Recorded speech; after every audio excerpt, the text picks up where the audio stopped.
Obrigado. Boa noite, igreja. Que a graça e a paz do nosso Deus esteja com cada um de nós. Amém? Deixa eu ver sua Bíblia. Mostra sua Bíblia aí para mim. Bíblia. Muito bem, muito bem, muito bem. Pega a sua Bíblia pertinho do coração, como a gente fez no sábado. E diga em alto e bom tom aí, viu? Com fé. Vamos lá. Senhor Jesus, guarda a tua palavra no meu coração para eu não pecar contra ti. Amém?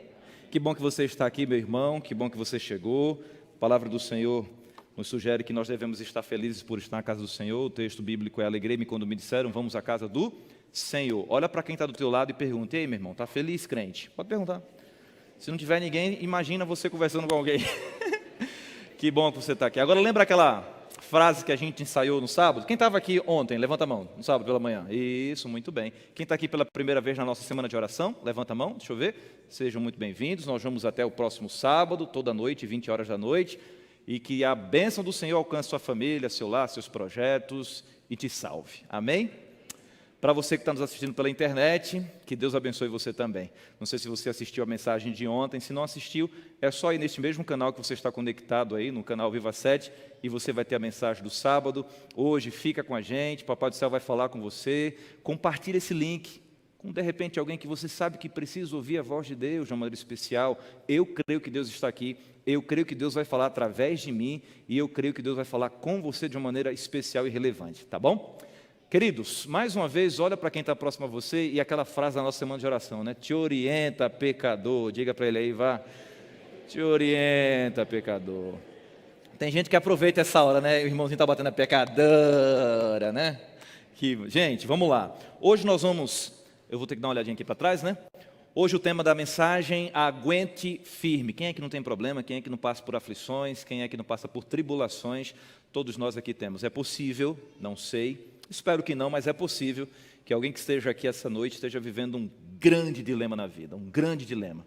E talvez esteja aqui com o coração apertado. Veio pela fé. Veio porque é uma forma de pedir socorro.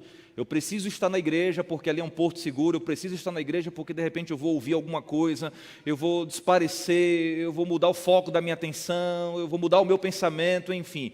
Você está no lugar certo.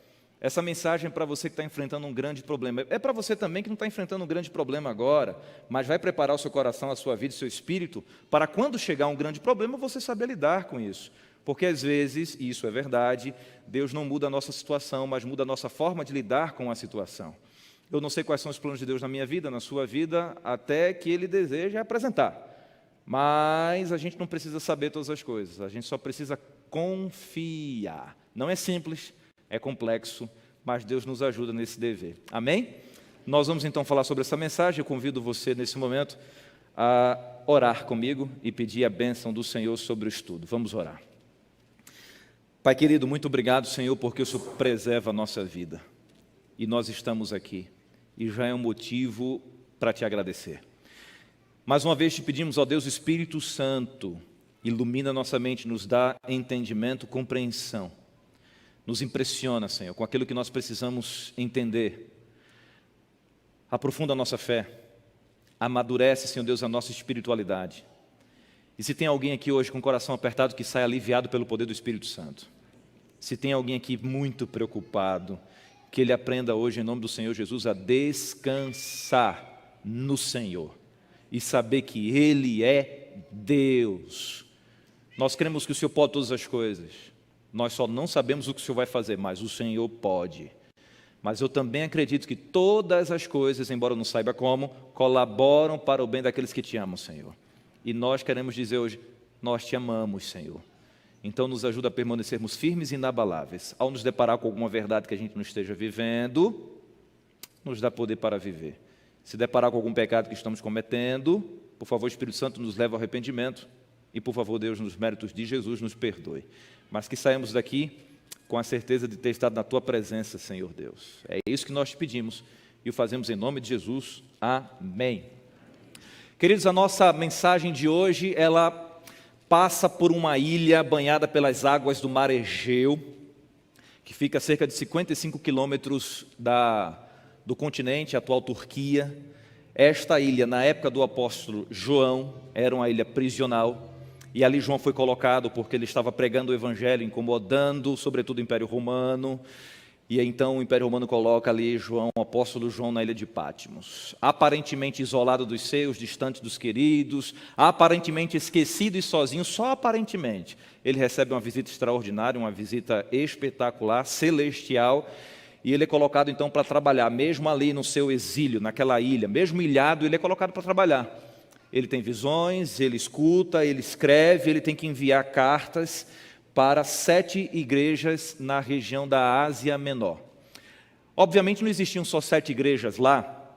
Apocalipse 12:3 é justamente o relato bíblico no livro do Apocalipse que vai apresentar as cartas às 7 igrejas do Apocalipse.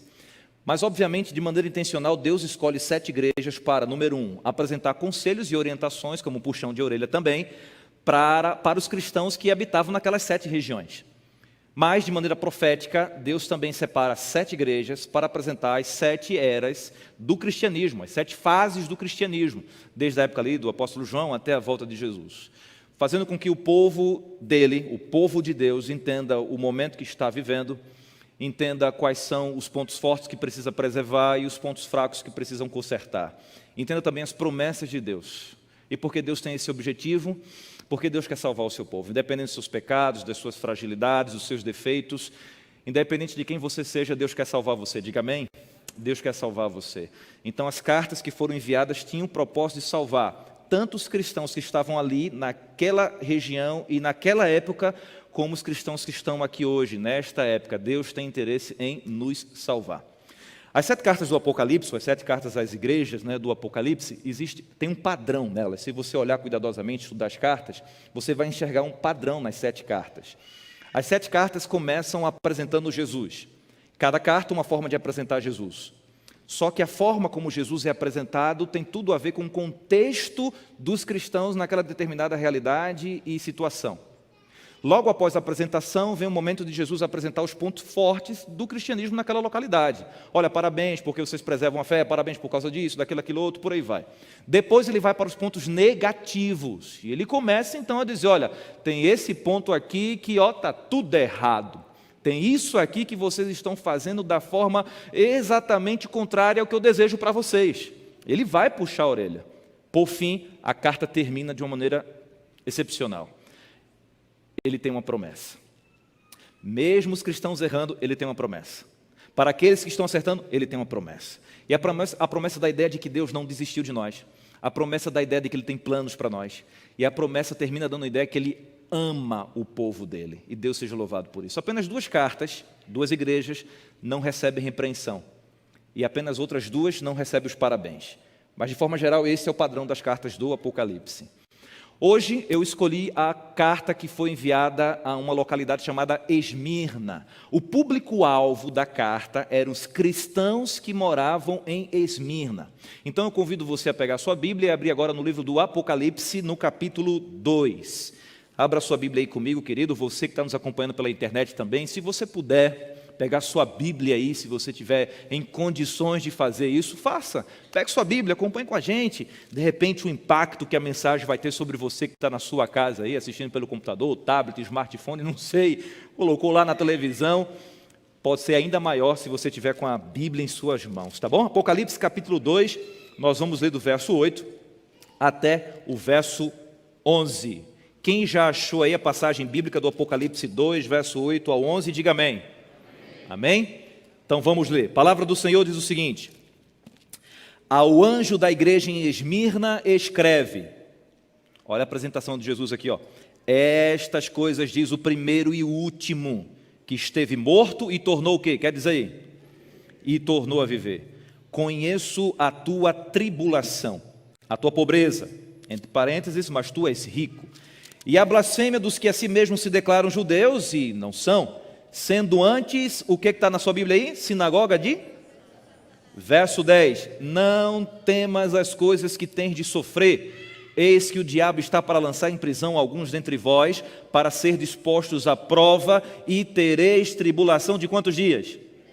Sê fiel até a morte, e dar-te-ei a coroa da vida. O último verso, verso 11, Quem tem ouvidos, ouça o que o Espírito diz às igrejas. O vencedor, de nenhum modo, sofrerá dano da segunda morte. Apenas 4 versos. Mas eu diria para você que a semana de oração poderia ser só sobre esses 4 versos. Eu lhe garanto isso. Mas é apenas 2 temas que nós vamos abordar aqui na semana de oração. Aguente firme. Quem que habitava Esmirna na época ali da carta? Pelo menos 3 grupos de habitantes. Primeiro grupo, os romanos, porque aquela região era dominada pelo Império Romano. Então, obviamente, os romanos. Segundo grupo, judeus. Os judeus são mencionados nessa carta, mas infelizmente eles são mencionados de forma negativa, né? Judeus, uma espécie de judeus judaizantes. Nós não podemos aqui, obviamente, desqualificar hoje o judaísmo de hoje. Não é isso, Jesus não está ferindo o judeu em si, mas os judeus que habitavam naquela época, lá em Esmirna, eram judeus que trabalhavam contra o cristianismo. É tanto que a carta diz, olha, eu conheço os judeus que estão aí. Eles, na verdade, dizem ser judeus, mas, na verdade, eles se tornaram sinagoga de... E você sabe o que é sinagoga de Satanás? Vamos tentar dar uma facilitada no entendimento, né? Só para reforçar. A Bíblia diz que nós somos o templo do... Deveríamos ser, pelo menos, correto? Eu não acredito em templos, pastores, desabitados. Viu, pastor Albert? Ou a gente está sendo habitado pelo Espírito de Deus ou por Juquinha. Mas eu não acredito em templos desabitados. Eu espero que todos nós, inclusive eu que estou aqui falando para vocês, sejamos nesse momento, para a glória de Deus, templos habitados pelo Espírito Santo. Diga amém. Mas eles eram templos, sinagogas de Satanás, ou seja, instrumentos na mão de Satanás. Então, se os judeus que estavam naquela época vivendo em Esmirna eram instrumentos na mão de Satanás, a quem eles iam atazanar? Os cristãos, que era justamente o terceiro grupo. Então, eu tenho romanos, eu tenho os judeus e eu tenho os cristãos. Ser cristão em Esmirna, eu penso que era altamente desafiador. Ser cristão aqui em Hortolândia, ser cristão aí na sua cidade, pode ser muito desafiador. É complexo. Nós temos tantos mandamentos que servem para a nossa educação e transformação do nosso caráter, da nossa personalidade, para que possamos viver mais e melhor aqui na terra e nos preparar para sermos cidadãos celestiais, beleza. Mas levar a sério a obediência a Deus no mundo que a gente se encontra é complexo.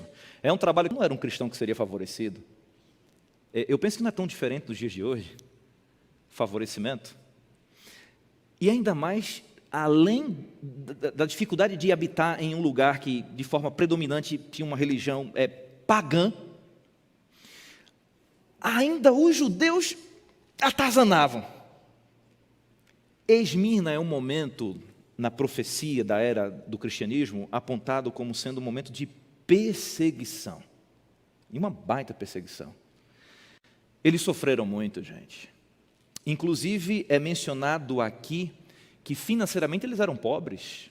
Está entre parênteses que eles eram ricos, porque o contexto da riqueza aqui é espiritual, e de fato, aquele que tem Jesus Cristo tem tudo. Então, se você tem tudo ao ter Jesus Cristo, meu amigo, você é rico da graça de Deus, amém?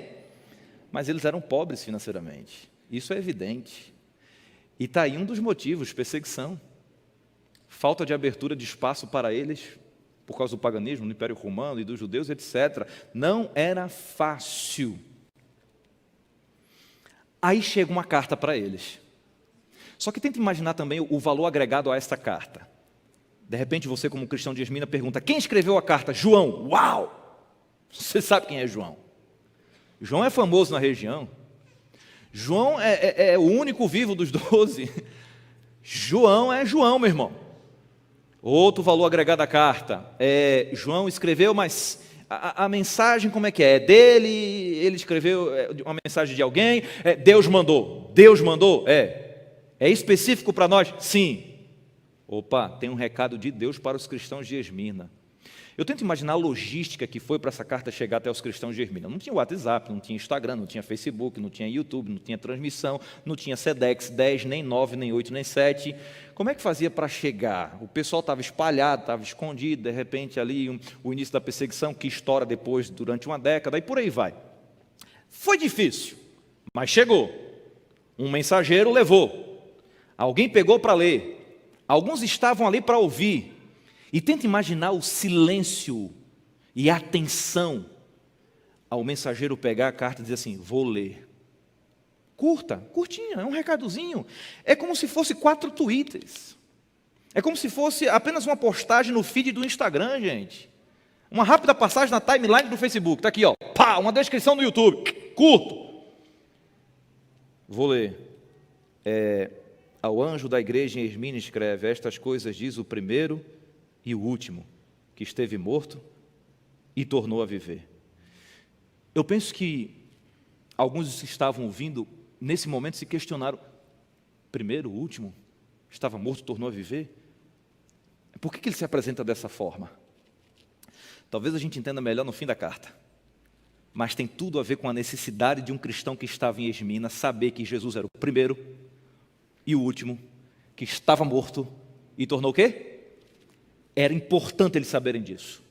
Mas talvez a gente só vai compreender melhor no final. Aí o verso 9. O verso 9 conversa com isso aqui, gente. Conheço a tua tribulação. Irmão, pensa aqui comigo. Eles estavam passando muitos desafios. Aí vem uma carta, o indivíduo vai ler a carta e vai dizer assim, ó, Deus está dizendo aqui que Ele conhece a nossa tribulação. Será? Irmão, vamos ser sinceros, todos nós aqui somos falhos, passamos por intempéries espirituais, e em algum momento a gente vai pensar que Deus não está nem aí para nós seremos tentados a pensar assim, alguns vão, além de ser tentados, vão cair nessa tentação, vão pensar assim, vão passar a acreditar nisso, e infelizmente alguns vão apostatar, por pensar que Deus não está nem aí para você. Estou certo ou estou errado? Gente, por maior que seja a nossa fé, está aí Elias para comprovar, profeta Elias, por maior que seja a minha fé, no segundo seguinte eu posso esquecer do que Deus fez por mim. Isso acontece, e Deus sabe disso, mas está aqui para nos ajudar. Deus é misericordioso e amém por isso. Mas olha só, a carta está dizendo assim, ó, conheço a tribulação de vocês. Será mesmo que Deus conhece o seu problema, meu irmão? Será mesmo que Deus sabe o que se passa na sua vida, na sua família, no seu negócio agora? Um problema que você está enfrentando lá na faculdade, ou com seus filhos, a sua saúde. Será que Deus sabe mesmo? Eu penso que Deus está tentando querendo criar um vínculo, se tornar íntimo. Ele quer causar um efeito de pessoalidade. Eles não podem ver Deus, mas Deus quer que eles o sintam. E Deus está dizendo, eu conheço sim, e vou dar provas. E olha a prova, conheço a tua pobreza, a blasfêmia dos que a si mesmos se declaram judeus e não são, sendo antes sinagoga de Satanás. Criando vínculo para dizer assim, ó, sim, eu sei o que está passando, quer ver? Eu sei que vocês estão passando dificuldades financeiras, eu sei. Tá ou não tá? Estamos. Aí nesse momento eu imagino um cristão olhando para o outro. Verdade. Aí a carta diz, olha, eu conheço até a questão dos judeus aí que está perturbando vocês. Ele sabe mesmo. Sim, eu sei. Mas tem que ser curta a mensagem, né? A palavra do Senhor diz que ele conhecia a tribulação dos cristãos que estavam em Esmirna. Queridos, o Senhor sabe todas as coisas, Ele é onisciente, mas alguns têm uma perspectiva equivocada do fato de Deus ser onisciente. Pensam assim, Deus sabe de tudo, Deus vê tudo, Deus ouve tudo, então, cuidado com Deus. Alguns ensinaram que Deus é aquele cara que está aqui assim, ó. Vai, erra que eu mando um raiozinho daqui, só para queimar de leve. Vai.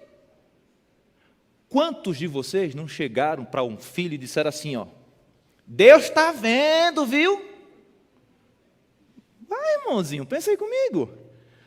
Então quer dizer que Deus está com uma pedra aqui, não sei como é que vocês chamam aqui, na minha terra é badoque. É isso mesmo?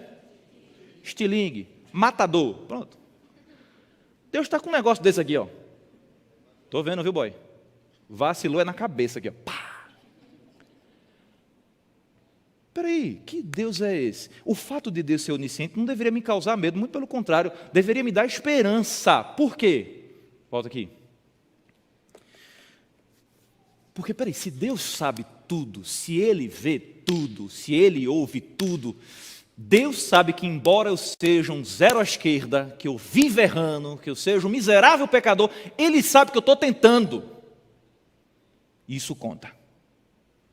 Sabe, aqueles que passam por alguma síndrome, algum grande problema emocional, psicológico, enfim. E aí procura alguém para desabafar, para dividir o fardo, para pedir ajuda e começa a dizer, olha, eu estou passando por isso, eu estou sentindo isso, eu estou pensando isso, eu estou ouvindo aquilo. Aí chega alguém e diz assim, deixa de besteira, mulher. Isso é falta de fé, menino, vai orar. Pela mãe. Jesus é a pessoa que se você chegar para dizer assim, Senhor, eu estou sentindo isso, ele diz, eu sei. Senhor, está doendo. Eu sei. Senhor, ninguém me entende. Eu te entendo. Às vezes a gente não tem noção do quão é bom Deus saber todas as coisas. Gente, Ele me conhece. Você pode me julgar pelos meus atos, pela minha aparência, mas Deus sabe a minha essência. Deus não é precipitado ao julgar porque Ele conhece você, não somente o você de agora, mas o você de amanhã. Ele sabe quem você pode se tornar na mão dEle, se você permitir a obra do Espírito Santo. Isso é extraordinário, gente. Então, se tem alguém que você tem que recorrer quando você está passando por aflição, é Jesus, porque Ele entende você. A melhor pessoa para aconselhar uma outra pessoa em relação a um pecado ou alguma situação desafiadora na vida, é justamente aquela pessoa que já passou por algo semelhante ou igual. Por quê? Propriedade. Vai chegar e vai dizer, eu te entendo, irmão, por quê? Passei por isso aí. É difícil mesmo.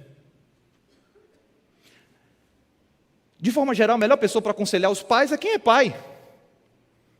Não, obviamente, anulando a importância de algum outro líder que não seja pai e vai aconselhar também um casal, mas eu sei como é que é isso. Eu já fui pastor solteiro no distrito, sem esposa e sem filhos, para aconselhar família. Eu chegava assim, eu era sincero com eles, irmãos, eu vou ser bem sincero.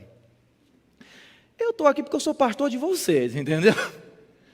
Mas olha o conselho que eu vou dar para você. Eu não tenho nenhum gato em casa. Depois eu tive. Aí eu me senti mais importante, entendeu? Mas o gato era um traíra. Aquele gato, sei não. Mas vem aqui, volta aqui para mim. Eu chegava para dizer assim, irmãos, eu vou aconselhar de acordo com o que eu ouvi e vi, mas não pelo que eu já vivi. É o que eu consigo. Pedia sabedoria divina e orientava. Hoje eu sou casado, tenho 2 filhos. Hoje é o seguinte, irmão, eu sei alguma coisa. Alguma coisinha eu sei. Vivência. Está com o coraçãozinho apertado? Procura Jesus. Ele entende você. Nós cremos que Deus sabe, querido, tudo o que se passa conosco. Que Deus ouve as nossas orações. Sabe aquela sensação de que você orou e a oração não passou do teto? Quem já teve essa sensação? Mas, gente, quem foi que disse que a oração precisa passar do teto? Então, ora em cima de um trampolim, de uma cama elástica. Pega um impulso, pega aí, Senhor, amém. Quando você não precisa nem abrir a boca e Ele já te ouve. Você só precisa falar. Com ou sem palavras, entende, né? Ele ouve. Ele está do teu lado. A gente não tem que pensar que Ele está lá no trono, lá longe, distante. Onipresente, lembra disso? Ele está aqui. Olha para o teu lado aí, nesse espaço vazio, olha aí. Pode olhar. Não olha para baixo, que Deus não está no chão também não, filho. Espera aí, pelo amor de Deus. Olha para o lado assim, ó, e diz assim, ó, oi Deus. Você crê nisso? Porque eu creio que Ele está aqui. Um Deus pessoal. Um Deus presente. Além de ouvir, Deus também vê tudo que se passa. Gente, Deus está no controle. Aquele hino, né, de 1900 de Pastor Elbert, Deus. Mas é 900, pelo menos eu falei 900.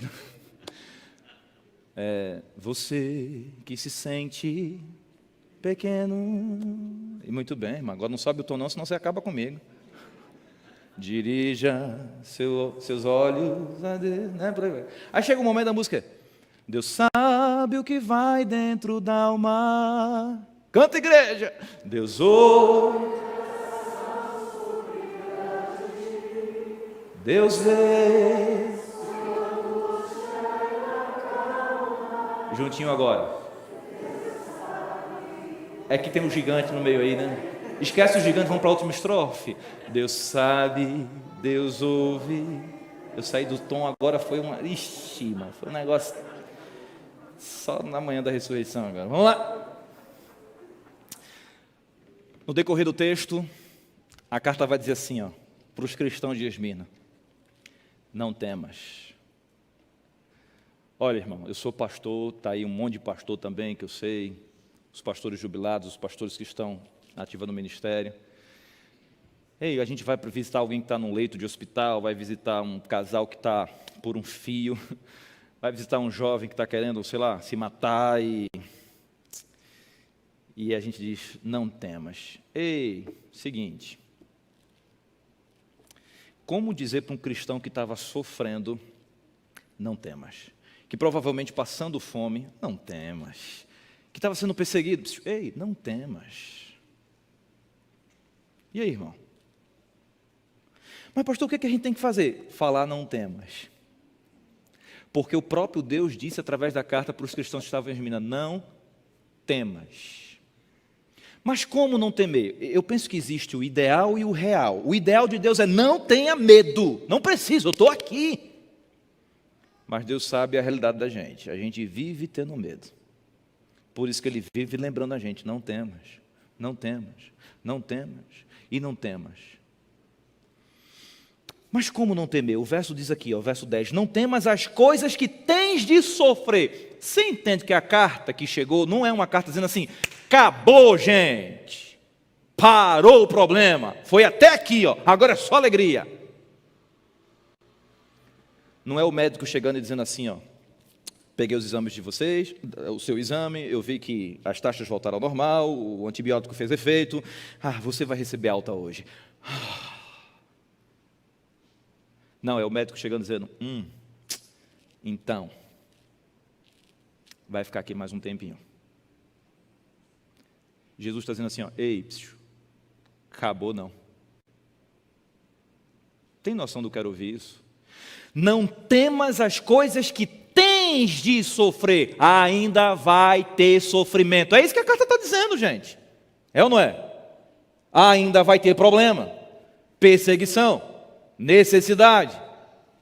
Vai ter. E, vamos piorar um pouquinho? Diz assim, ó. Eis que o diabo está para lançar em prisão alguns dentre vós para ser disposto à prova. Jesus está dizendo assim, ó, alguns de vocês vão ser presos por causa do Evangelho. Me diga aqui, olha aqui para mim, Jesus sabia ou não sabia quem dos cristãos de Esmirna ia ser preso? Sabia ou não sabia? Por que já não disse logo, em fulano, te prepara, é tu? Pelo mesmo motivo, talvez, que ele não disse para Paulo, lá na estrada de Damasco, Paulo, para de me perseguir e começa a me seguir, porque tu vai morrer decapitado mesmo? Pedro, que larga tudo, filho, me segue, tu vai ser pescador de homens, mas no fim tu vai ser crucificado. Tiago, morto a fio de espada. Fulano, ciclano, queimado, outra. João, ilha, tu é o que vai ser mais ou menos. Por que Jesus não falou logo ali? Porque, meu filho, se falasse ali, tu acha que a galera ia? Meu filho, tinha que ter fé dobrada ao quadrado, elevada ao quinto, sei lá.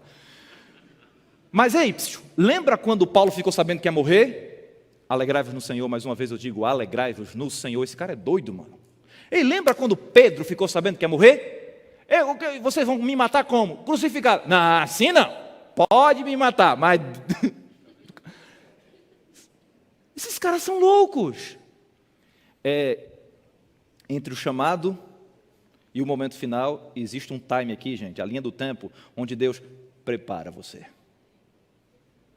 Então, sim, Deus sabe tudo o que vai acontecer com você. Ele vai dizer, algumas coisas ele vai dizer e outras não. Ele vai fazer o quê? Preparar você, é diferente. Porque quando chegar no momento da provação, você está preparado. Então, por favor, olha aqui para mim, gente. Ei, deixa de ser crente Nutella, pelo amor de Deus. O que é isso, pastor? Qualquer dorzinha, ai, Senhor. Não pode, uma provaçãozinha, vou abandonar a igreja. Eu estava melhor lá fora. É uma dificuldade, eu vou ter que transgredir mesmo sábado. Você não entendeu que Deus está preparando você? Porque coisas mais desafiadoras virão? Mas não. Ei, quem é do tempo aqui do metiolate que ardia? Levanta a mão. Aquilo não era de Deus, não. Porque as nossas mães, muitas de vocês, pelo menos a minha mãe era assim, dizia assim, ó, coloca para matar os micróbios. Aquela pazinha dos infernos, sabe, que mergulhava aqui no negócio e tchá! Às vezes eu preferia esconder o arranhão, eu sou sincero, mano. Eu preferia o ardor da água no arranhão do que metiolate. A gente já morria por antecipação. A gente não quer sentir dor, entendeu? Eu não estou defendendo a dor, pelo amor de Deus, mas eu creio que as dificuldades possam se tornar instrumentos na mão de Deus para salvar a nossa vida. Às vezes é na dificuldade que a gente vai...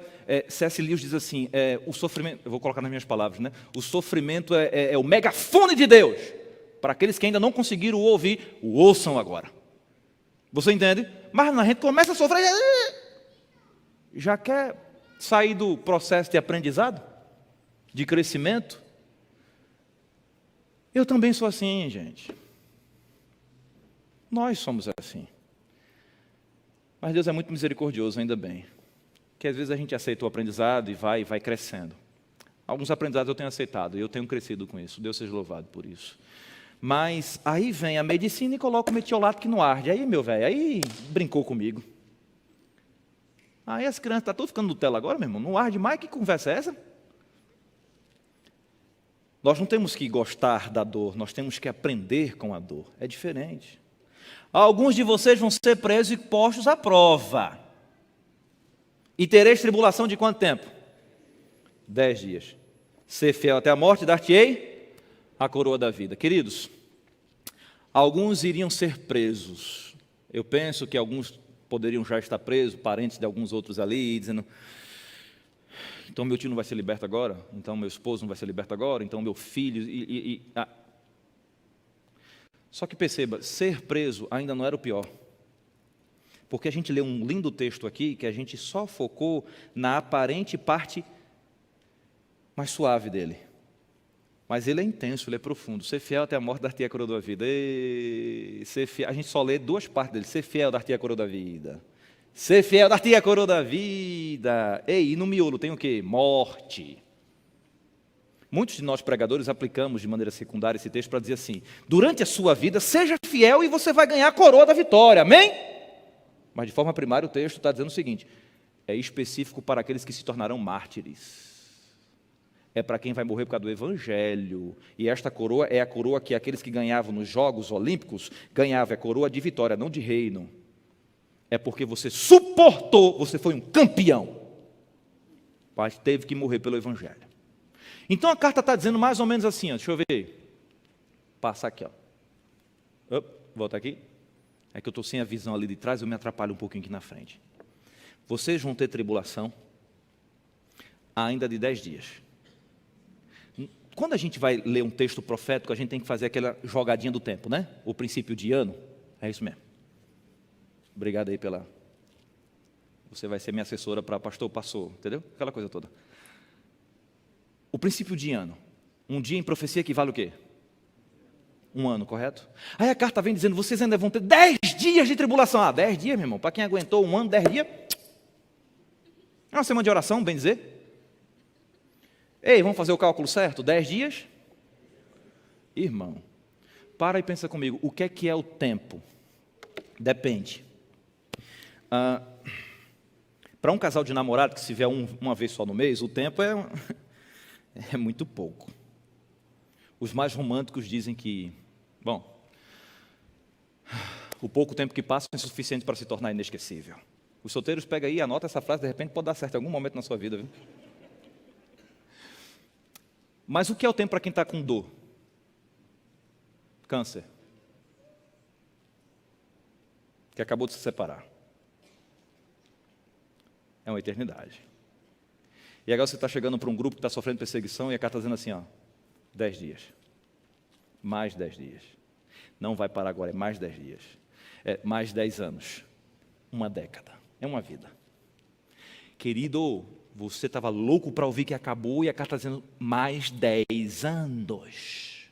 Gente do céu, 10 anos não é 10 dias não, não é 10 meses não.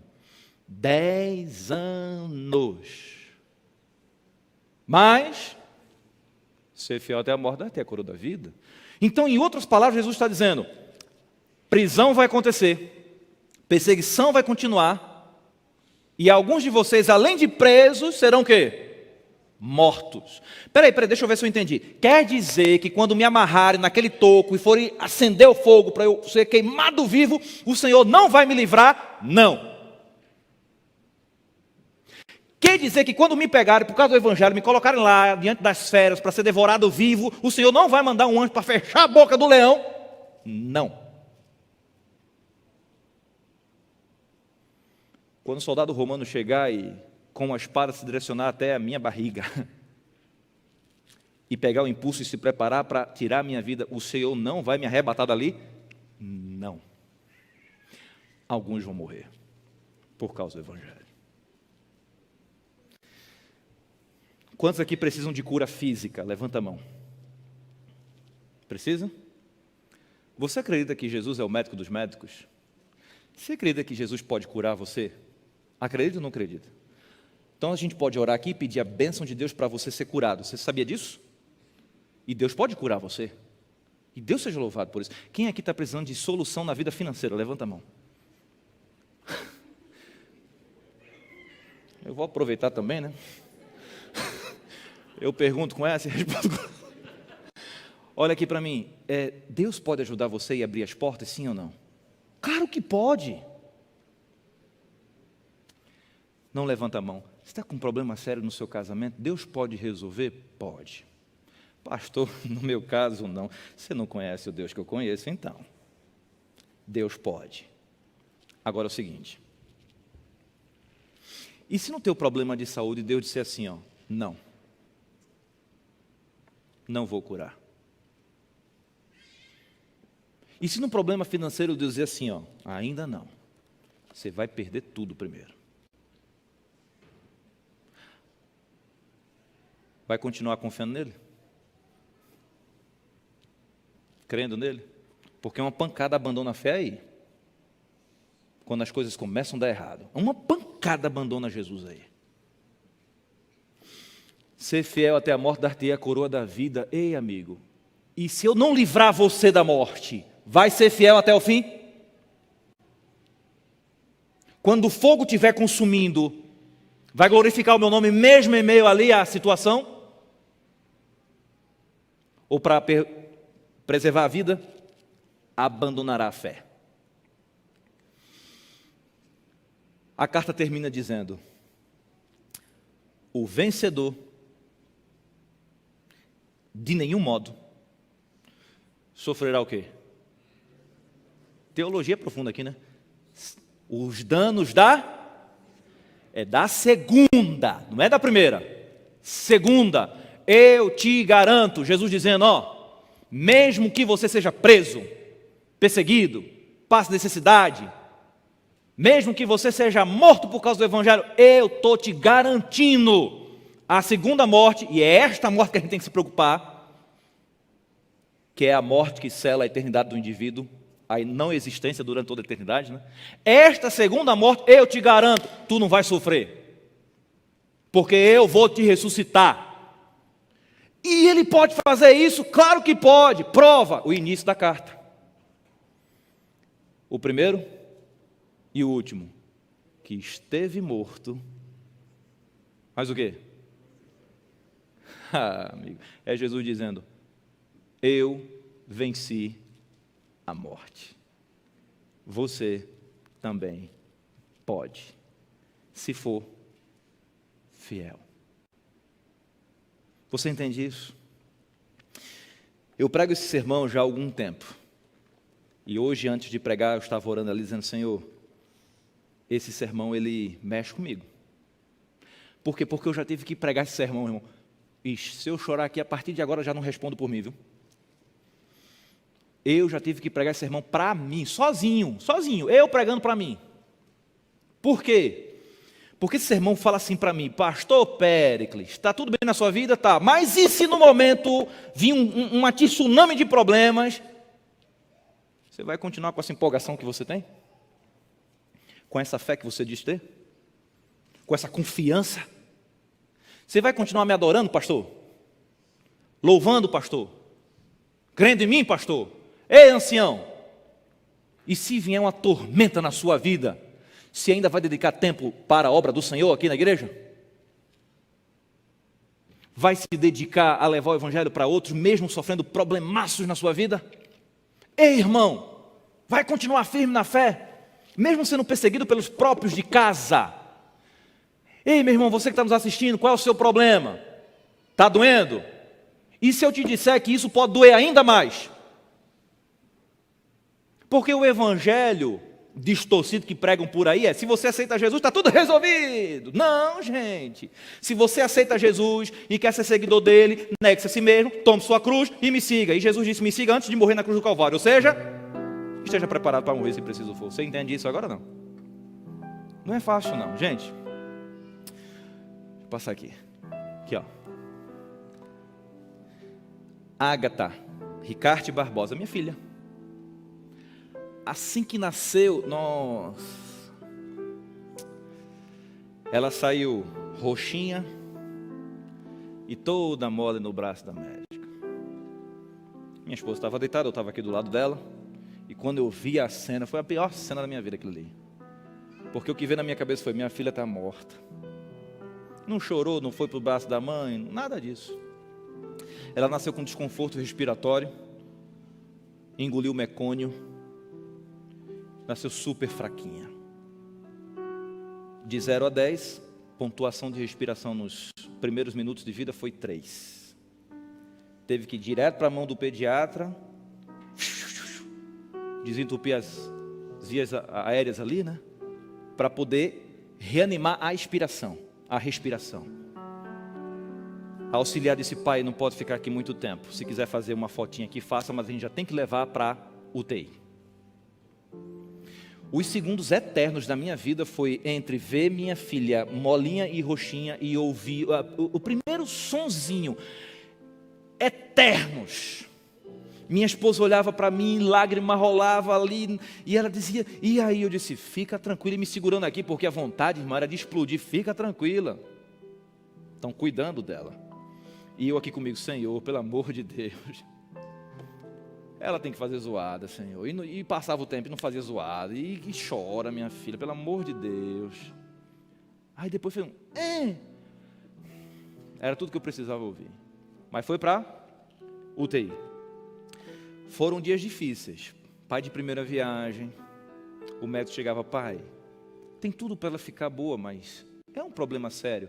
Porque além disso, ela desenvolveu pneumonia. Então ela tem que ficar aqui, tem que acontecer isso, tem que fazer aquilo e por aí vai. Então nas visitas eu ia lá, via minha filhinha e via os outros bebês nas incubadoras e ficava pensando assim, nossa, tem situações aqui piores do que a da minha filha. Senhor, me ajuda para que ao me preocupar com a minha, eu não deixe de orar pelos outros. E eu ficava orando por ela e pelos outros. Senhor, eu sou cristão, eu tenho a base da fé e eu estou do jeito que estou. E esses pais? Depois de 10 dias, pai, ela vai para casa. Bênção, vamos para casa, filha, vamos arrumar. Aí foi para casa. 4 dias depois teve que voltar para a UTI. Contraiu mais uma situação respiratória. Mais 10 dias de UTI, gente. Em outro hospital, porque o primeiro já não podia aceitar mais, porque era um bebê que saiu para voltar, enfim, toda uma situação. Uma das noites, isso foi no Hospital Adventista, esse segundo hospital, era tarde, eu não deixei de cumprir um compromisso meu com a igreja, mas eu ia e voltava, ia e voltava, ia e voltava. Eu tinha um sermão, pastor, a gente vai entender o senhor, não, meu filho, eu vou pregar. Oxe, minha filhinha está lá, o que é que eu posso fazer?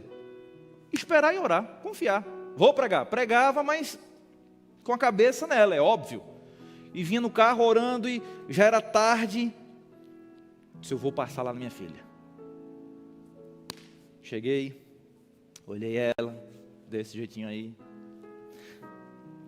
Filhinha, Deus está no controle. Eu tive 2 conversas com minha esposa.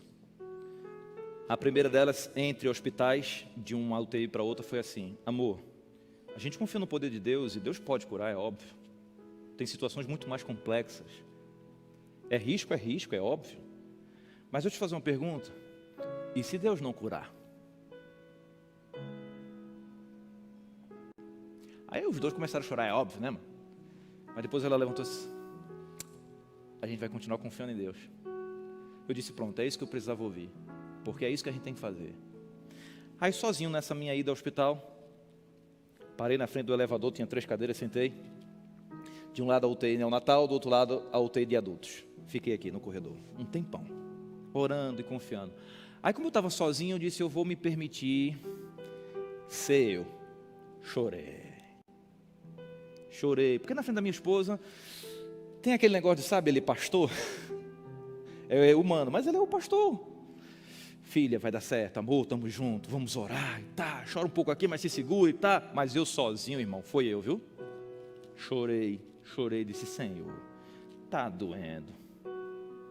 Eu sei que eu preciso esperar e confiar, mas Senhor, minha filha está ali, Senhor, cura. Entre choro e oração, a porta do elevador se abre, sai 3 pessoas do elevador. Perdão, 4 pessoas, 3 homens e uma mulher, em direção à UTI dos adultos. O médico sai da UTI dos adultos e vai conversar com essas 4 pessoas. E eu estou sentado aqui. Obviamente minha atenção se volta para lá. Eu ouvi, eu estava ali. O médico chegou com muito cuidado e disse, vocês são familiares do fulano de tal? Essa aqui é a esposa e são os filhos. Olha, eu não tenho uma boa notícia. A gente tentou de tudo, mas ele faleceu. Eu ouvi aquilo. Os 4 começaram a chorar. O médico disse, olha, eu não sei se vocês acreditam em Deus, mas vocês podem depositar confiança nele e ele vai confortar vocês. O médico então pede licença e se retira. E a família começa a ficar chorando ali. E eu aqui, eu disse, meu Deus. Respirei fundo e disse assim, tem situação pior que a minha, Senhor. E eu aqui, Senhor, me ajuda aqui. Respirei fundo, enxuguei lágrima, me levantei, fui até eles. Com licença, eu ouvi. Eu sou pastor da igreja adventista. Eu posso orar com vocês? Minha filhinha está aqui. Não é a mesma situação de vocês, mas eu posso orar com vocês? Ah, pode. Não eram adventistas. Demos as mãos e oramos. No final, os filhos, pastor, muito obrigado. Eu disse, por nada, amigo. Agradeço a Deus. Eles foram embora e eu fiquei lá.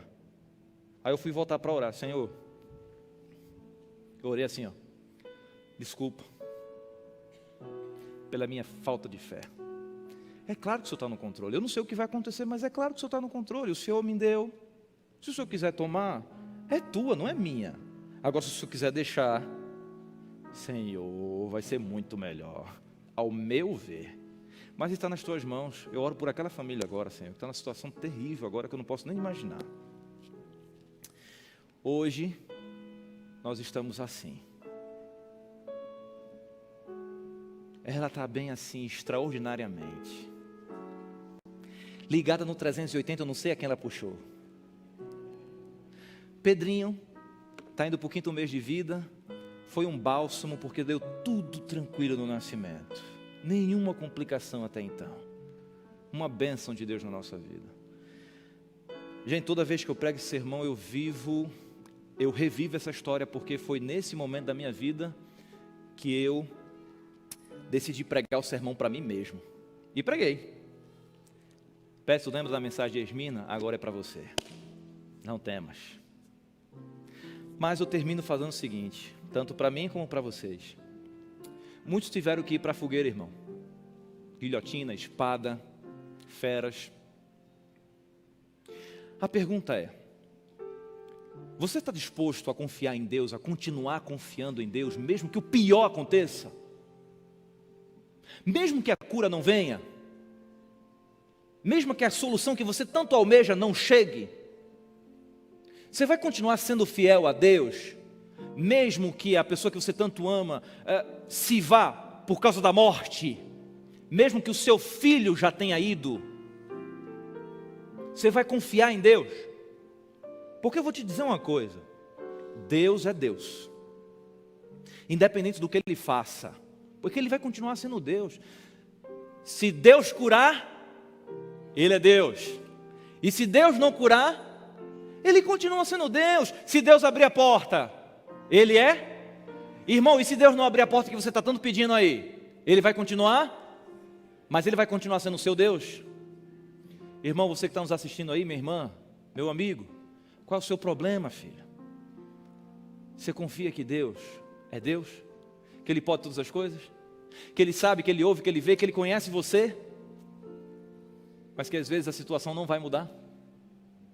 Aparentemente a solução não vai surgir como você deseja, mas ela surge de alguma outra forma que a gente não compreenda. Talvez não no nosso tempo, no tempo de Deus.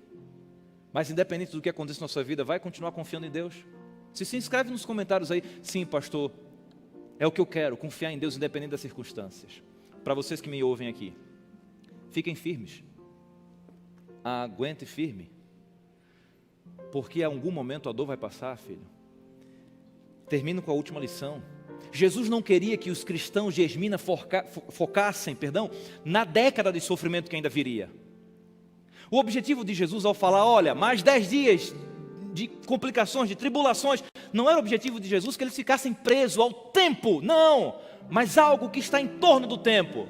Se 10 dias, irmão, entenda isso. Se 10 meses, irmão, entenda isso. Se 1 ano, ou 10 anos, ou 50 anos, não importa. O que de fato importa é que todo tempo aqui na terra tem início, pode durar, mas vai ter. Era isso que Jesus queria que eles focassem, eu acredito. Vai doer, mas vai ter fim. Pode demorar, mas vai ter fim. Tá difícil, irmão, vai ter fim. E quando o fim chegar, como foi que você chegou lá na linha de chegada? Chegou morto? Não tem problema. Ainda que morra. Chegou caindo os pedaços, fica tranquilo, vai ser reformado. Melhor do que Jequiti e Avon é a manhã da ressurreição, filho. É a volta de Jesus na transformação. Você entende isso aí? Vale a pena confiar no Deus que nós conhecemos, amém? Você vai ouvir um louvor agora.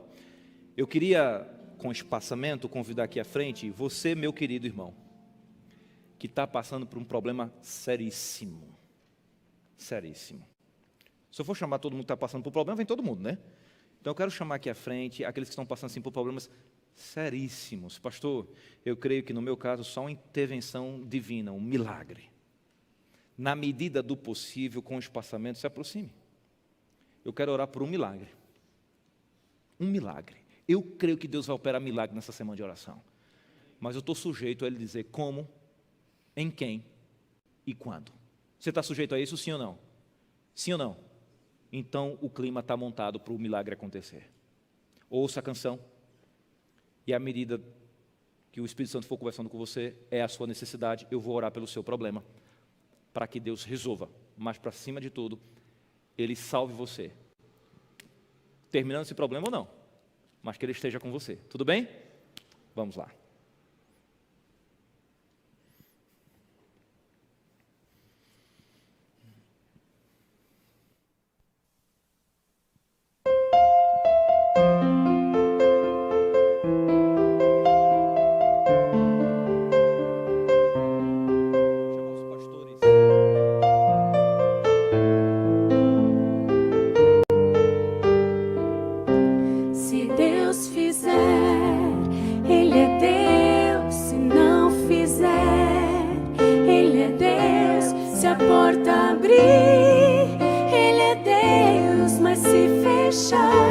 Continua sendo Deus se a doença vier.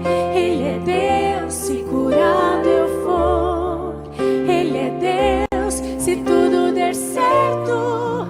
Ele é Deus, mas se não der, continua sendo Deus.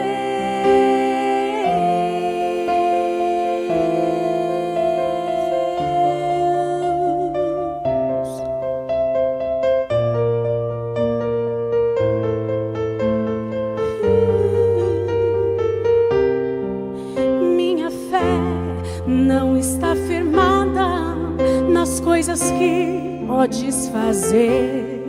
Eu aprendi a te adorar pelo que és.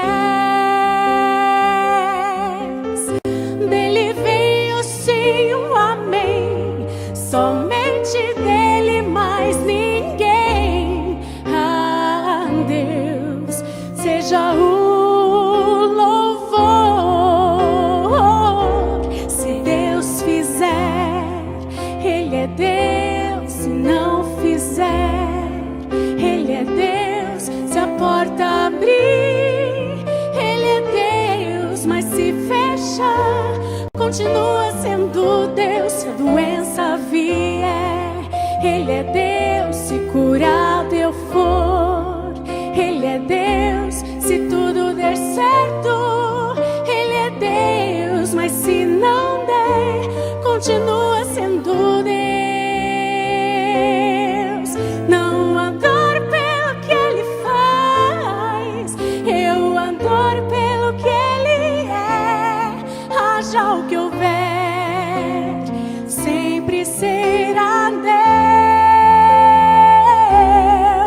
Não adoro pelo que Ele faz, eu adoro pelo que Ele é. Haja o que houver, sempre será Deus. Se Deus fizer, Ele é Deus. Se não fizer, Ele é Deus. Se a porta abrir, Ele é Deus. Mas se fechar, continua sendo Deus. Se a doença vier, Ele é Deus. Se curado eu for, Ele é Deus. Se tudo der certo, Ele é Deus. Mas se não der, continua sendo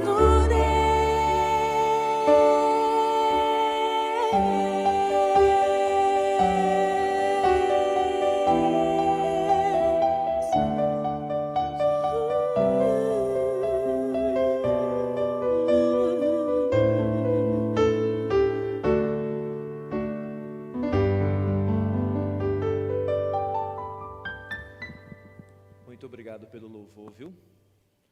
Pode continuar aí, amigo, nesse piano que é uma bênção, viu? Muito obrigado. Irmã, obrigado por ter preparado essa canção. Essa canção tem tudo a ver com a mensagem, viu, gente? Tudo, né? Tudo a ver. A gente pode ir dormindo confiando no Senhor, viu?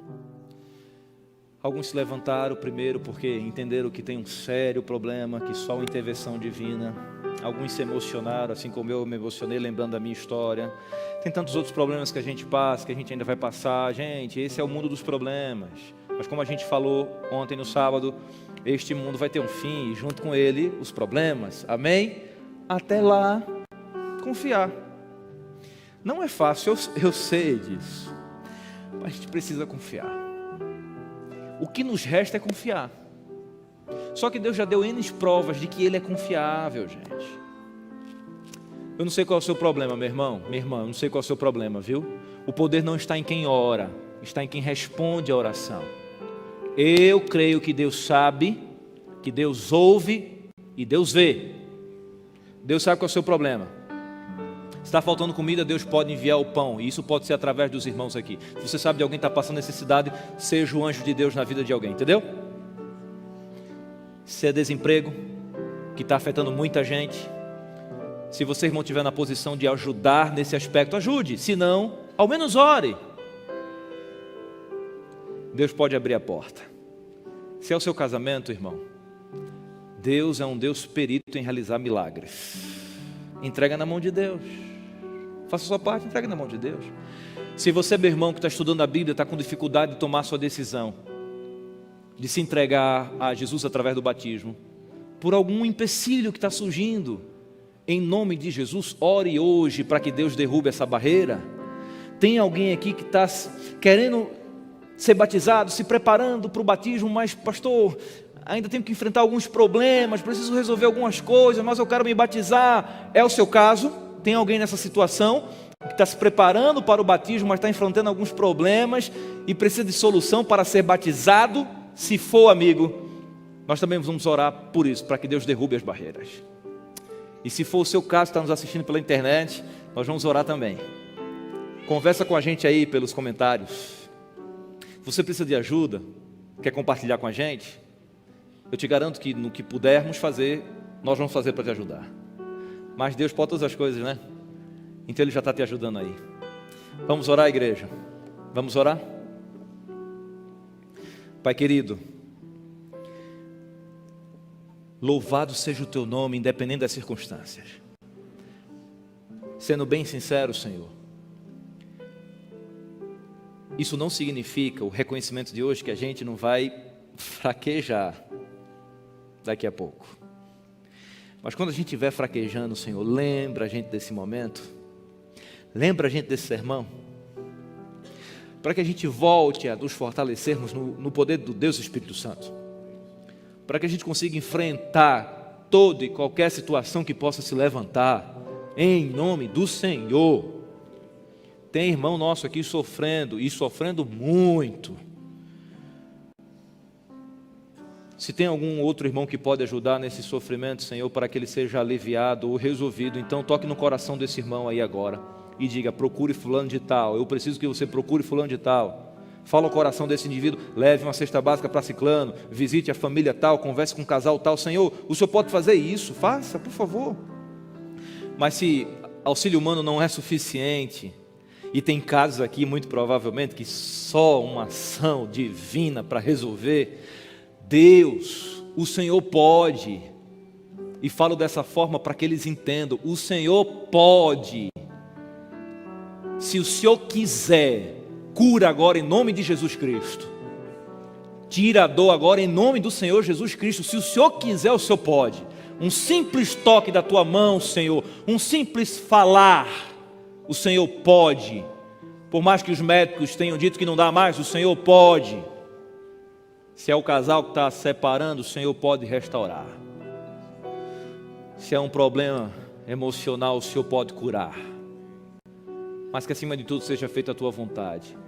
Termino te pedindo: Senhor, se o problema não for resolvido do jeito que a gente espera e no tempo que a gente precisa, pelo menos o que a gente acha que precisa, então muda a nossa maneira de lidarmos com a situação, para que a nossa fé não possa ser destruída. Mas enquanto os nossos pés estiverem nesse mundo mergulhado em destruição, que o nosso olhar esteja fixo no céu, esperando a nossa redenção. Te pedimos isso, Senhor, e o fazemos em nome de Jesus. Amém. Olha para quem está do teu lado e termina dizendo: te orienta, pecador, te orienta.